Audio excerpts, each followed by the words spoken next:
sering bercerita mengenai seorang saudaraku yang bersaksi kepada supir taksinya. Dia katakan, kau ikut Tuhan lah. Ini orang Afrika, kulit hitam. Ikut Tuhan lah. Tuhan itu baik. Tuhan itu, kalau kita percaya Dia, doanya kita ke surga. Surga itu rumah kita kesesal.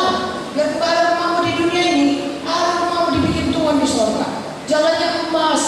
Sana semuanya orang nggak harus kesini perang-perang kayak kita ini. Semuanya aman, damai, nggak ada yang masalah. Diceritakannya lah semua yang baik-baik mengenai surga, seperti kita baca dalam buku Wahyu itu. Lalu kemudian menjelang tempat dia gerejanya, ditanya sama supir ini, Pak, dari tadi Bapak cerita surga itu baik, surga itu baik. Kalau kita mati kita di surga. Bapak ini kenapa nggak mati aja? Dia katakan. Kenapa Bapak nggak bunuh diri mati aja? Nanti kan Bapak kan ke surga. Baru mau dia cerita udah sampai lah dia di tujuan. Lalu turun dia berpikir gimana aku menerapkannya sama orang ini. Saudaraku, sebenarnya kita memang betul. Begitu kita selamat, sudah ada rumah kita di surga. Tapi kenapa kita diberikan Tuhan banyak umur, masih hidup, dan kita diberikan banyak umur? Coba saya tanya saudara, kenapa? Karena ada rencana Tuhan dalam hidup kita.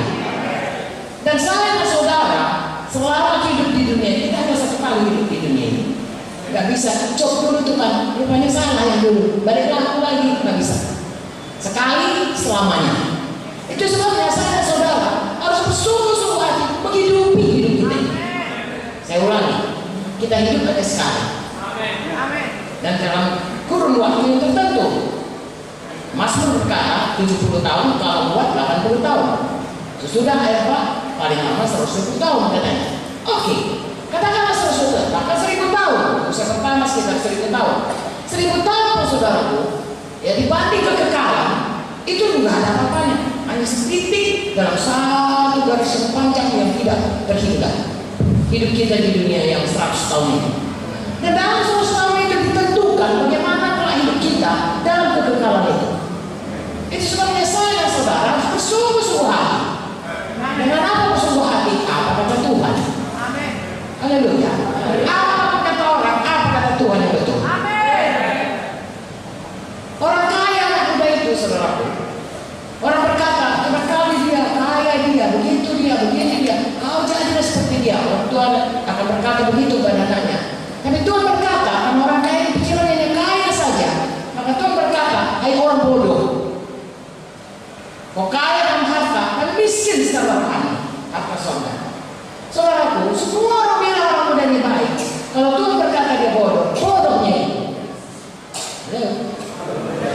Kita mengikut Tuhan sungguh-sungguh. Lalu orang bilang kita bodoh. Orang bilang saya bodoh, gila tadi. Pada waktu saya tinggalkan semua saudaraku, ya layanan saya, pekerjaan saya, pekerjaan saya, saudaraku. Ya, saya dosen senior, paling baik saudaraku. Bukan karena saya kurang baik, Tuhan mau saya. Sehingga sebelum saya keluar, seminggu atau 2 minggu saya keluar, ada kuesioner, ada tanya jawab kepada mahasiswa. Dosen mana yang paling baik?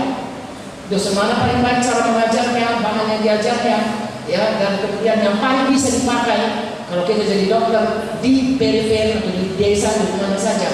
Kalau tahu saya dapat paling baik. Bahkan kepala bagian saya pun kalah. Mengapa? Karena Tuhan mau menyatakan dirinya bahwasanya menjadi hamba Tuhan bukan karena nggak ada kerja lain. Tuhan memilih yang terbaik untuk jadi hamba Tuhan. Nah, saya tidak menyesal dengan tapi saudaraku, itu semuanya orang berkata saya bodoh. Semua orang bodoh. Sampai terakhir ini saya bertemu dengan teman-teman saya yang sudah 50-60 tahun. Saya masuk kedokteran tahun 60. Udah 60 tahun kami sama. Mereka ada yang sudah pakai tongkat, ada yang sebagainya. Saya keliling-keliling. Saya tanya, di mana kau? Di Timor Leste, di mana kau? Di Papua. Dia bilang, kau masih kuat ya? Lalu perkataan mereka bersaksi, bahwasanya karena kau melayani Tuhan, itu sebabnya kau masih tetap kuat dan sehat. Akhirnya mereka mengakui. Kau perlu dengan bodoh. Tahu nggak saudara? Bodoh katanya. Sabar kata Tuhan. Kata Tuhan yang betul. Makanya hari ini saudara pikirkan apa kata Tuhan mengenai kita. Apa kata orang? Ya apapun kata mereka kita ini saudara. Pikiran duniawi jangan ikutkan. Ikutkan apa kata firman. Kalau kata firman, gereja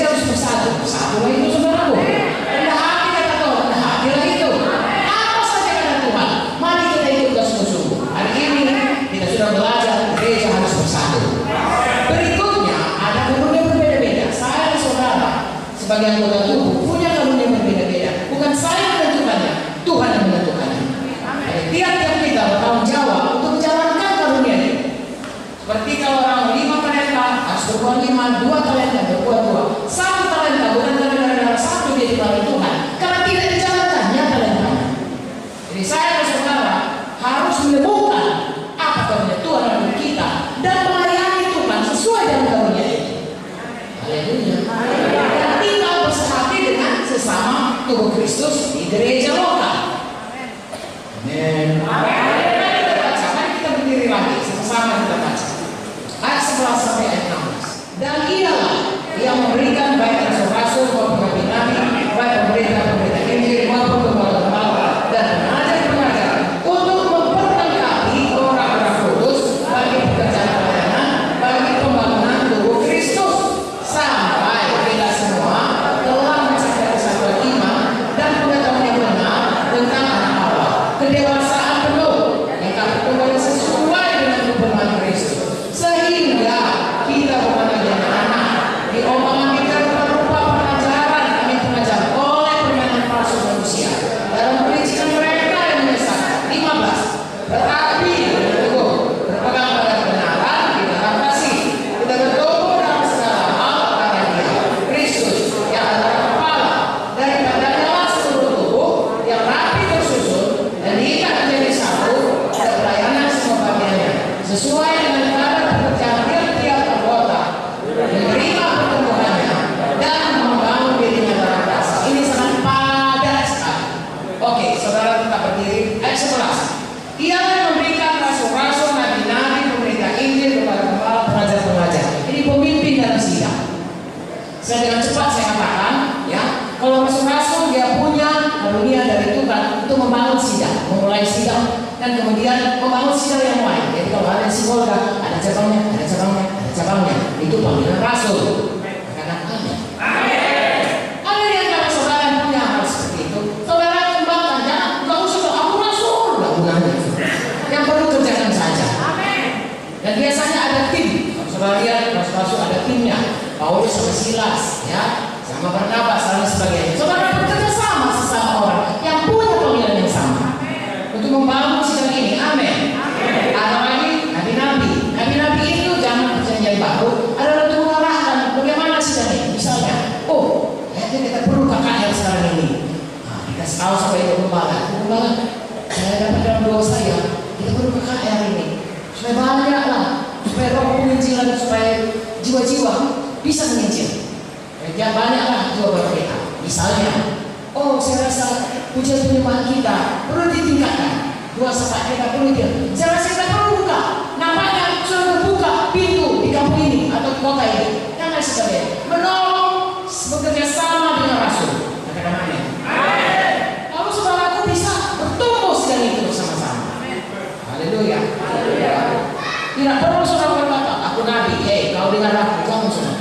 Tadi kita sudah baca rendah hati.